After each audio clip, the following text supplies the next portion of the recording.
This morning, I want to make a few comments on a section in the Connected Discourses of the Buddha.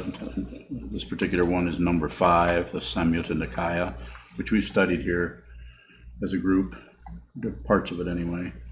And I'm not going to use, I have Bhikkhu Bodhi's translation here, published by Wisdom Books in 1990, and I have it here in case I might need to refer to it. I probably won't, because I'm going to use Nyanaponika Thera's translation of the same part.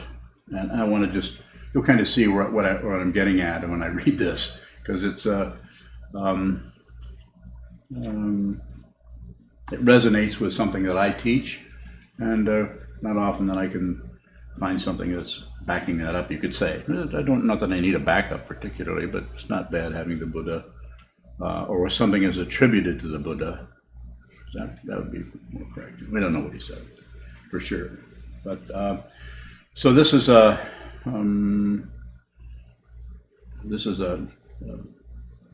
actually it's not Nyanaponika Thera, it's Thanissaro Bhikkhu.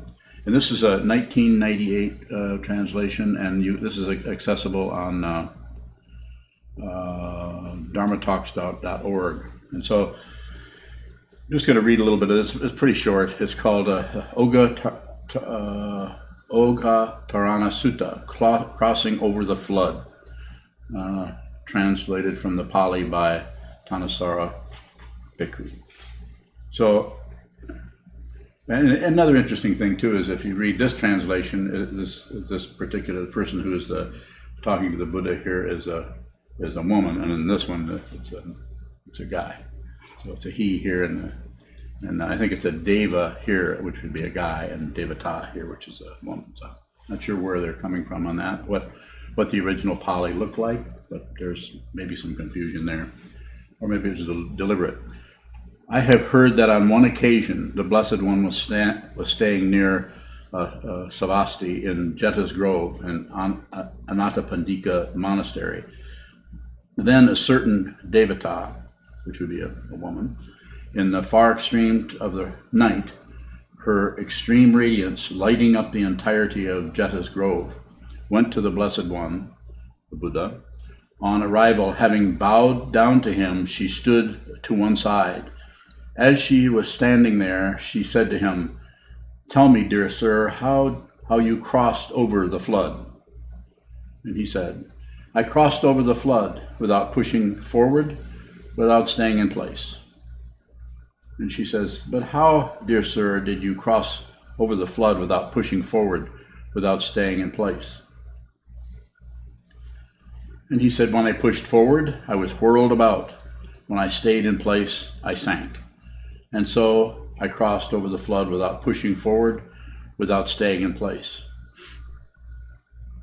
And she says, "At long last, I see a Brahman, totally unbound, who, without pushing forward, without staying in place, has crossed over the entanglements of the world." So it goes on a little bit further than that. And then if we were to, probably won't read that other translation, but it is available if you want to read it. And then there's Bhikkhu Bodhi also, not Bhikkhu Bodhi, but this is Bhikkhu Bodhi, and it was, I can't remember the other guy's name, so Pali is not my forte. So the idea there is, what I often say is, don't do anything with it. Whatever's arising as you approach this mind training, because with each person, the karma that is loaded up as everything that's behind you, pushing you forward as a living being, how you look, tone of voice, your all of your orientations, sexual and otherwise, are propelled by the force of karma, cause and effect. And so what's being said is, rather than one shoe fits all, which was basically the Buddha wasn't really saying that as far as this reading, but my understanding and the way I teach it is, you won't see the particular karma that is arising as your style or kind of confusion if you're doing much movement at all. Pushing, pulling, standing still, doing any kind of attitude other than just observe. Just in order to really see what's happening, we can't be doing much in the way of movement at all. It's difficult because as soon as we have any kind of, whether it's difficulty or confusion, we as self-centered beings, we want to do something about it. We want to push on it, pull on it, shut it down. We want to interpret it. So the ways that I'm referring to here is, as soon as you start commentary on anything that arises, you actually abandon the very object or the very form that is arising as your confusion, that you could just observe, just look at it. If you see it, you don't have to fix it, pushing ahead. You don't have to accept it, standing still. You don't have to do anything with it. But you could just see what it is, just seeing. The name of this particular spiritual path that we're all endeavoring to practice is called Buddha Dharma, awakened truth. And what you're doing is, by practicing in this way,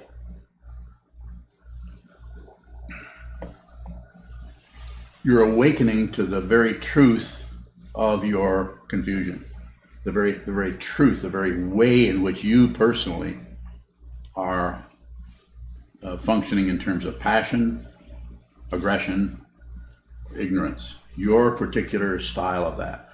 If you try to do it through someone else's style, including your teacher, so if your teacher is a true teacher, they will not meddle with you. This doesn't mean they won't teach you or make things difficult for you, but they won't meddle out of some kind of presumption about who you are, what you should be, what you should live up to. Any functioning that you have, if the teacher is really a genuine teacher, they're not following protocols. They're not following ethical standards. If they're ethical at all, it's situational. It's not based on fixed laws that obey or disobey, follow. This is dangerous from the point of view of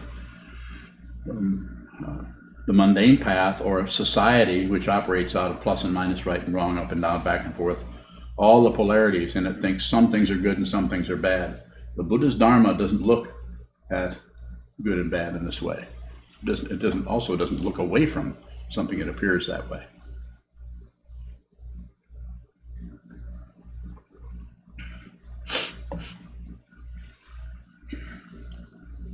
So in this way, by holding your seat, and it may be 10 minutes, maybe 10 years, but if you're here and you've somehow entered this path, you've met someone, you've read someone, all the different ways you could go, and we know you could, numberless, all the different ways you could be alive as a surfer at Laguna Beach. You know, you could be somewhere else doing something that's totally valuable or validated by anyone as a way to live. You can be a carpenter. You can be all of those different things. We'll go on and on. On the other hand, excuse me, if this lifetime that you have been brought into with no choice of your own, interesting how we come into this situation with no choice. We don't pick out our ears. We don't pick out our looks, our sex, any of those. And there's the old joke that goes around that I first heard from my mother. Where were you when the brains were being handed out? I remember the first time I heard that, I thought, there were lines? And I immediately thought of myself as standing behind a door, because I'm very self-conscious and embarrassed most of the time.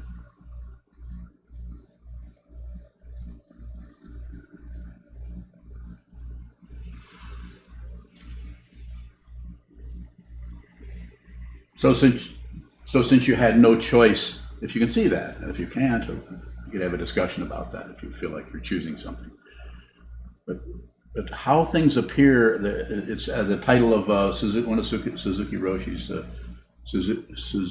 Roshi's books was, besides Zen Mind, Beginner's Mind was Not Always So. Just sometimes some of the greatest books have just wonderful titles that you can just contemplate. Not always so. You can't find something that's always the case. And this right here shows you the vastness that is entailed in just being a living being. That no one is having a life like yours at all. Your question, go ahead. In that passage you read about not pushing forward, and I'm not sure how it was phrased, but something along like not standing still or holding still. How is that type of what is that type of stillness compared to the type of stillness you might talk about? So I don't necessarily say hold still. If I do, it's not much. I say don't do anything. Do I say hold still? In the meditation, well, quite a bit. Of course, but look what you're doing. I mean, when you're living your life, I also say when you get up, not that I'm particularly trying to defend what you're pointing out or criticize it, but I'm basically saying hold everything still that you can so that you can see what continues to move through contrast. So that's the actual sharpening the awareness part.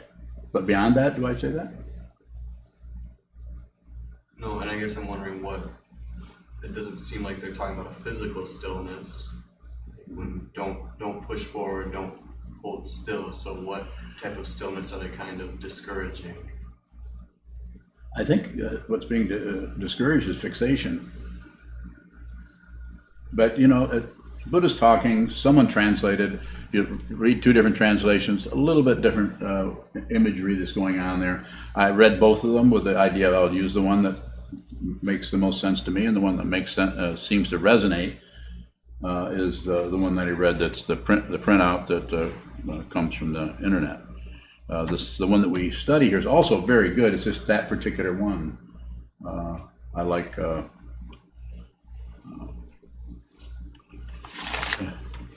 remember his name, Nyanaponika Thanissaro Bhikkhu.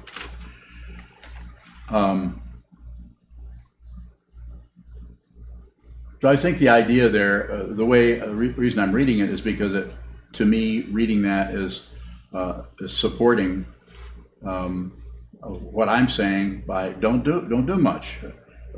Limit all your activities, bring it all down so you're just holding still so that you can see the generation of confusion, your personal way of doing that. Magpie's personal way of doing that. Senchu's personal way. Kevin's personal way of whatever's happening, of either pushing on it or pulling on it or shutting down on it or doing something in that area. It might not have addressed. I noticed they didn't say anything about, don't drop it in reverse. Well, this isn't going to work. Don't go backwards. So, more about that? Go ahead, please. Could you say a little bit about how your teaching of don't do anything unless you have to or hold your seat is, or maybe just what that is compared to the stillness? I can. So when I say don't do anything unless you have to, this is just taking an attitude of just being here. How else can I say it? So that whatever does arise, that you see it in its closer to a more pristine situation rather than laminated with your preconceptions of hope and fear and it should and it shouldn't and all of your ideation coming out of your own karma, out of your friends, out of how you've been raised, out of your culture, that you're laying on top of it. And so this way you can actually see, if you don't do anything, then the possibility of seeing more deeply into what that is, because the action is already there, it arises, and then if you do anything with it, it may be out of hope that it's the answer to your prayers, or fear that, oh my gosh, things are really going, to use the extreme. And so what I'm saying is, by doing as little as possible, then when I say don't do anything unless you have to, I'm saying if you wait, then you'll see there's some situations you actually have to You actually have to move into that situation. And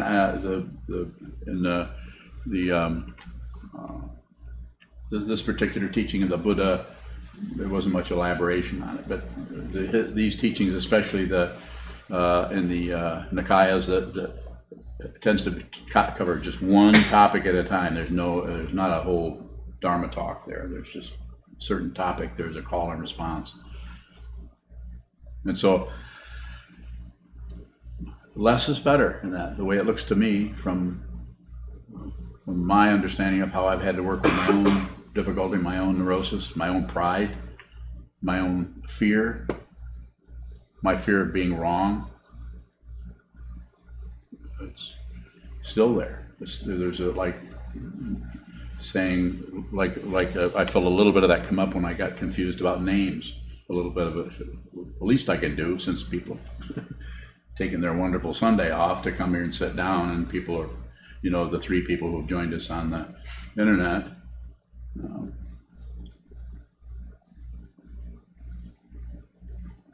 The least I could do is try to get that right, out of respect for people's time. So a little bit of fear about that, because I'm not very, I don't want to say very smart, because I'm kind of smart, but I'm less dumb. Does that work? I don't see any agreeable looks coming, so I feel extremely put upon. I have some agreement over there. Please. When we practice, don't do anything unless you have to. In the text it said, how did you cross the flood? Mm-hmm. So what are we crossing? Samsara. The river of samsara. When this situation that you're in, where you're exposed to difficulty, difficult people, difficult situations, successes that suddenly collapse into, it's the next turn of the screw, and the next time you're back to failure again. It's called samsara. It's rotating.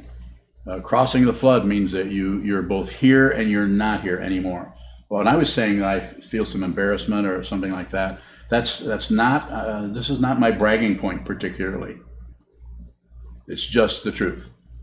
There isn't a solid being here, and so therefore, even though there can be embarrassment come up, there can be difficulty, there can be some fear coming up with this old man, but there's no one for it to happen to, so therefore it can't lock into anything.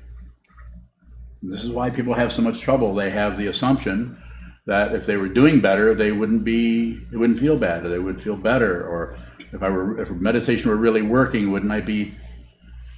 No, that's the meditation you hear spread all over the place about mindfulness practice, where you can mixed with psychology, where you get better. Don't misunderstand. I'm not saying that isn't a helpful thing to do. Of course it is.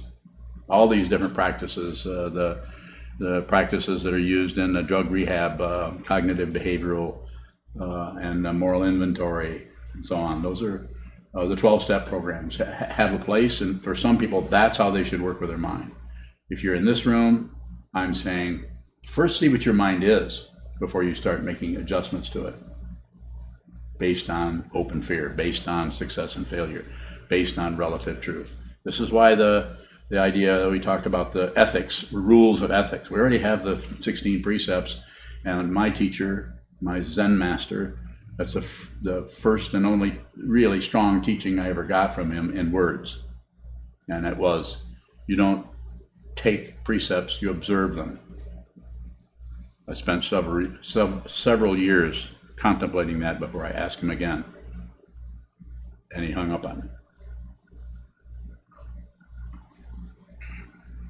More or less. He didn't slam the phone down, he just says, well, I've got to go now.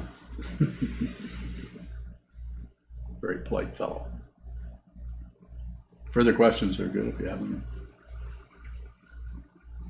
When you're talking about teachers and your teachers, let's say Trungpa is the color red and Koban is blue. How do you know that? Is what? I don't know. I'm just guessing. But if you're a mixture of those, are you purple? How do you spell it? With a B? Purple. I'm trying No, I'm not to see, are you? It's not a mixture. It's. But I was lucky enough to have one teacher come in and as I characterized it, and it's not exactly like this, but to some extent, if I look back over my emotional state over the last 45 years or whatever it's been, Trungpa Rinpoche basically, as I've said before, kicked my ass. And Kobun, what was left of my ass, ground it into the dirt. And I don't mean that either one of them were mean at all. They were very direct, both of them were very direct with me when they saw the opportunity to be direct. And Trungpa Rinpoche, I actually I came in and sat down in front of him and talked to him personally. So he had, I was there, I gave him permission. But if you don't give the teaching person permission, or if you mistrust the teaching person, stay away from them. Trust yourself. Don't gamble with your spiritual path. This may be a lifetime where you aren't going to find your teacher. Don't just. I'm not saying you shouldn't study, but be very careful about that area because it can give the illusion of being the truth. If we were looking for certain things that this must mean and this must mean, as soon as you say this must mean, you're in big trouble. If you think this points to something else, this is the very nature of confusion. Separation. There isn't anything but this. Don't believe a word I say. Go ahead. Another question about teachers. Looking at our lineage, and what is carried down? Is one different from another? What do you mean? You mean the Soto Zen lineage and the Go Kagyu back lineage? to the color example. Are they different colors? Different teachers? Or is it Well, yes, I mean, one color? let me respond, okay? Don't give me multiple choices. Okay? Okay? Okay. So I don't know what you're talking about. Do you? I'm asking a question about lineage. Okay. Make it as direct as you can, but don't give me choices. Just ask me a direct question about it. Truth or false or multiple choice, it just doesn't work. I'm not saying that you couldn't do that in some situations, but not in this one. I really don't have conversations when I'm sitting up here. But a straight question, you can make it as hard as you want.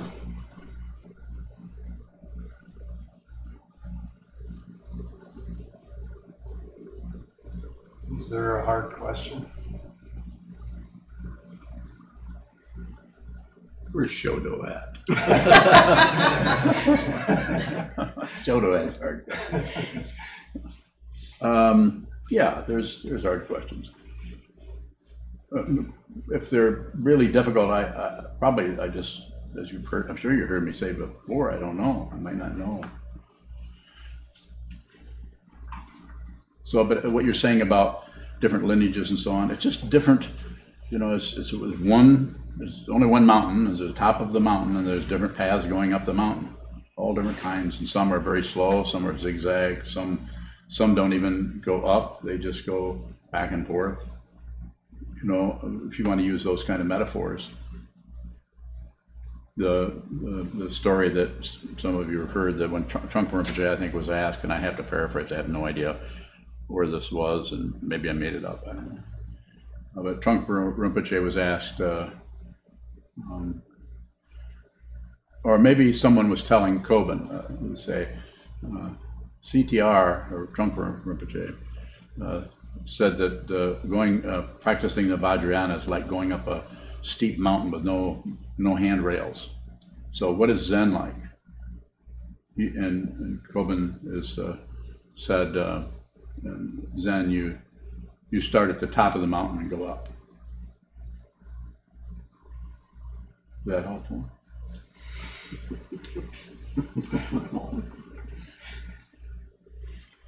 So, trying to find some kind of a relative security blanket for whichever path or however, it's just this situation. If you realize what this is, everything drops away. This drops away. The sutras drop away. All the teaching devices, all the rafts going across the flood, they come apart.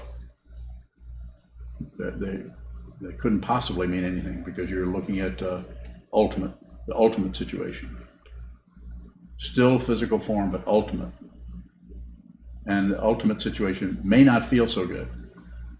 So when you hear someone say, wonderful, talking about their enlightenment, this is always quite humorous to hear someone discuss their awakening. And there's several people out there that are pretty good teachers that will tell you about their awakening, how they used to be really. It used to be this way, but now it's this way. Fishy. When there's that Wormy. fishiness, is there Crabby. a device? Is there a device? What? Earlier you mentioned devices, and then you're getting into teachers that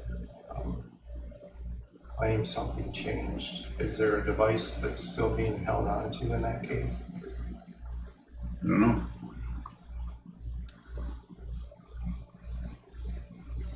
What do you think?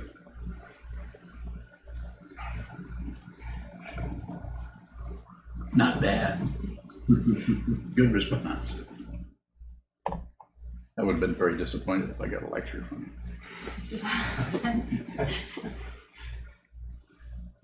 Yes, sir. I really enjoyed the reading.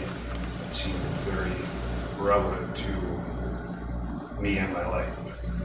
I was just curious. You don't go forward. You do not stand still. And the only time you go forward or resist is when there's some form of forced acceptance.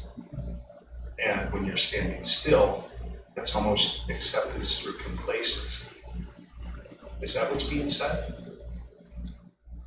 What do you think? That's definitely what I think. Kind of figured that. No, there's no one answer to anything. What looks this way this minute, 10 minutes is going to look another way. This is why ego has such a hard time with just living in general, living it one day without lecturing yourself about you're okay and you're doing this right and you're trying to give yourself some kind of self-esteem boost. Reality doesn't have any self-esteem. You don't need self-esteem. It's like when people talk about hope. You don't need hope. Hope's a waste of time. Hope is what you do when you're unwilling to look directly in the face of whatever is about to gobble you up. You should be looking at that, not hoping.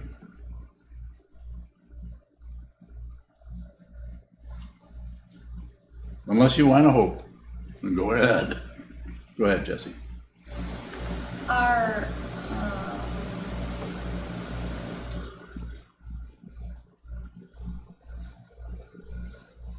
kind of lost it there. Good. That's a good sign. We're on the same page. Are teachings things to be observed like precepts, or are they things that we Give me a question. should grab onto? Are teachings Yes. to be observed? Yes. Not obeyed. This means you shut down your intelligence because of the fear of being wrong or doing something that is going to be puzzling or you don't understand. Shutting that down and it's called fixation. Opinions. We don't need opinions. Opinions are supports for confusion and insanity of a type. You don't need to have an opinion about anything. I'm not saying that you don't have something that comes in that shows up as it's raining pretty hard outside. Maybe I better go out and see if the windows are rolled up. Or you kind of have a kind of an opinion. There's kind of a belief that you might have left them. So of course those things come and go. And if someone gets frightened, we tend to take our intelligence and kind of lock down on it in order to protect somebody.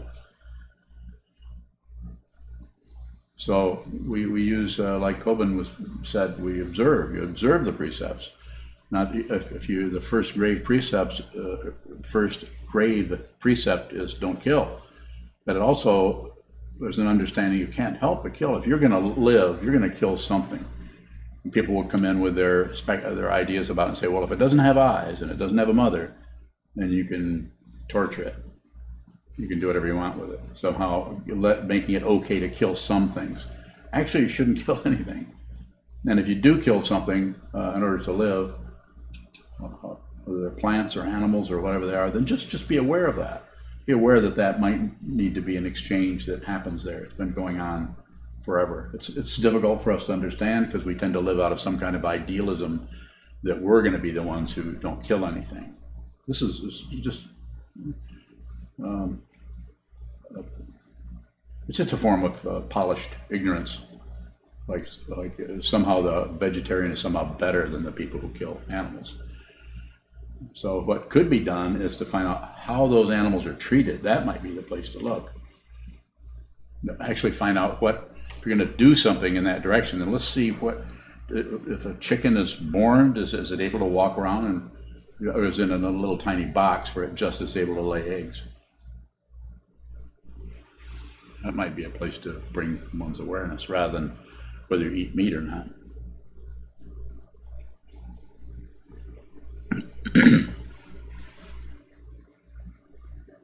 Did that answer your question? Probably not. I kind of forgot your question. I got carried away in my own little idea about things. Just remember What people should do. Should. Go ahead. This might be a little silly, but I'm wondering about killing for aesthetics. Like, there's half a dozen flower arrangements in the temple. Some of them are like on the altar, but some of them have flower arrangements in the bathrooms, or there's a life being taken there. It is. Is that something we're just doing for our own pleasure? Well, it's good to bring our awareness to that. We're interrupting something that is growing, but there's a lot of growth going on. There's all kinds of ways of interrupting that. And it's about being aware of that, aware that you're basically killing something. I might have died, but died anyway. Everything dies. So I'm not sure exactly what your question is.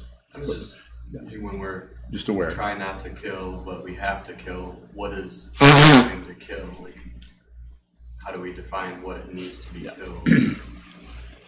And try to define it is the defining part tends to close up the awareness and go into some kind of a pattern we're trying to follow. So I would say, stay aware. Be aware when you're doing that. Be aware that you're killing something, rather than we're not going to do any more flower arrangements. We don't want to murder flowers. It's just like that's ridiculous.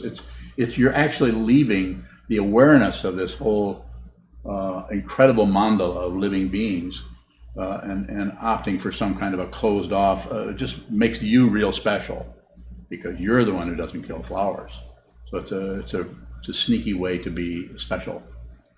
When actually you could just that's sometimes when people won't eat meat, they out of some kind of ideology or something. And I'm not saying that's incorrect. I'm saying that we're doing something when you actually leave the culture that you're born into and try to be a special person who's breaking away from that.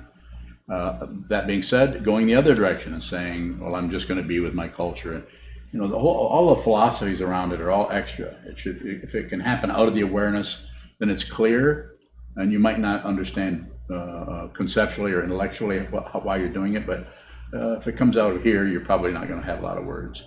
If out of here, you've got more than enough words. Here's the paranoia. Here's the hope and fear. Here's the love. Here's not love in a silly sense, but love in a deeply deep connectedness with everything is not about an emotion. Emotions come and go. Sometimes we tear up and have emotions. Sometimes we get very happy and have emotions. But this kind of to use the Sanskrit, I don't even remember the Sanskrit word, karuna, is just, it's there all the time. It's always there. And it doesn't think. This doesn't think. This knows. But the way in which this knows is not going to particularly support your individual life, because this kind of knowing is not separate. So you maybe find yourself doing something that would put you in danger. This kind of thing happens when there's some people just see someone drowning and they don't, rather than think, well, I could drown too, they just save them. They see there's a little possibility they can get in there and make sure they don't go over the falls or something, and they don't stop to think, I can't swim. What am I doing? They go in because they're, or not, or they might think, well, I can't swim, so I can't go in, which is also not in, so there's no correct or incorrect to it. I don't know if you can learn how to do this, but you can certainly train yourself to not to be at the mercy of this dictator or this fear merchant down here. This don't get rid of the fear, but don't cover up that. Don't cover up this. Just be aware. Be aware. Be aware. Right here. It's just a part of the body. Could easily be the elbow, but it's not. It's here. Further questions are good. Okay. Earlier you said that if something is moving, it's covering up what you're looking at, I think. Well, so what I'm saying if you're endeavoring to do something about something before you're clear on what it is, then you will do something with it or to it or about it based on your presumptions or your preconceptions about it. Because you don't realize, you think what you're looking at. When I say you, I'm just saying, not actually, that when something happens out here, unless you're very clear about your own passion, aggression, and ignorance, I'll say it again, you're not going to get rid of passion, aggression, and ignorance. We're human beings. You're born with this. You're born with wanting, ice cream, or wanting something, not wanting something else, 100-degree temperatures, and being disregarding birds in the trees or whatever it may be. So that's going to happen. So, but it's the grasping at whatever arises and thinking that's the truth. So less is better, because if you do that, then there's more of a chance, especially if your inspiration is to see the truth, then there's a more of a likelihood that you'll begin to be aware of that part of what is happening in front of you as your projection rather than what is actually there. Most people are looking at what they think is happening instead of what's happening. If you see what's happening, you won't know what it is. If you know what it is, then you're looking at your thoughts. I'll say it again. Or like, I don't know a better way to say it. We're looking at our mental constructs about things, and it looks like, and we have conversations about it. What do you think about this? And then we compare notes. More. is it possible to see the movement and what's in front of you at the same time? It's the only way you can do it. Nothing has to disappear. Your preconceptions, your judgments, your prejudice about everything does not have to go away. Just as the Buddha saw delusion, he saw his neurosis, he saw it everywhere. That was his awakening. Oh, I don't have to go anywhere. Oh, are we done? No, I'll listen to her. We got a couple minutes. Go ahead. I'll let Kevin have the last word here after. Go ahead. Is it possible to see when you're getting hooked by the movement? Yes, and that's a very good question. When you see you're getting hooked by your preconceptions, your prejudice, do not get rid of it. Trying to be a better person. This is a misunderstanding, people, and that will immediately put you in what was noted in the Samyutta Nikaya was the circularity. You're caught in the whirlwind of cause and effect of I shouldn't, I should, or stop it or start it, or stop it or start it. Do nothing with it. This is called prajna. The wisdom that sees through everything, it sees that nothing of that. What is seeing is what is being seen. What is looking is also what is being seen. That has to be understood deeply. Not down here, up here. Go ahead, Kevin. How do we see passion and aggression, especially if it doesn't arise as a thought, as if it arises as a feeling that is so inseparable from our own being? That's still thinking. It's just really Trungpa Rinpoche used. I don't use this often, but I can use it here because maybe you'll connect with. Emotions are just really high-speed thoughts.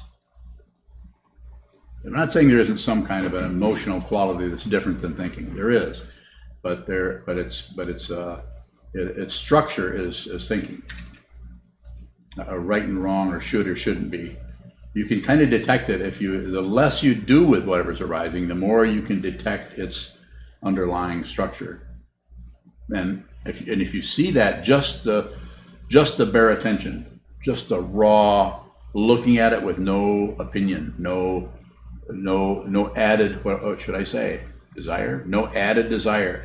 You don't care if it stays, you don't care if it leaves, but you see it deeply what it is. And then it starts to come apart. But only comes apart if there's no acceptance, passion, no rejection, aggression, and no turning away or distracting yourself into something else. And that's painful for ego with a self-centered mind to do that because it feels so helpless. That helplessness is could be said to be the path. Helpless. It's hopeless. This path is hopeless, and it is disappointing. And if you're looking for some kind of fulfillment in the conventional sense, maybe you should try cage fighting. No, don't do that. Sorry, I said that.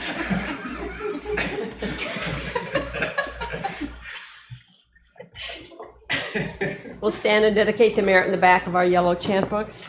And I'd like to remind everybody about the donation boxes in the hallway. We also accept payments online through PayPal.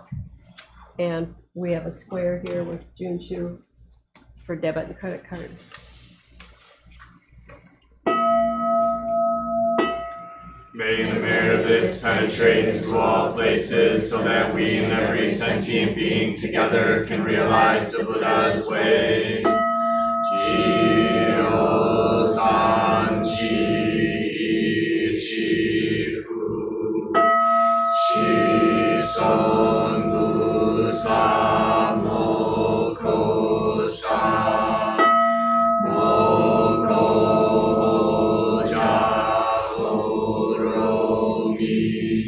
the 10 directions, the 3 worlds, all Buddhas, all venerable ones, Bodhisattvas, Mahasattvas, the great Prajna, Paramita.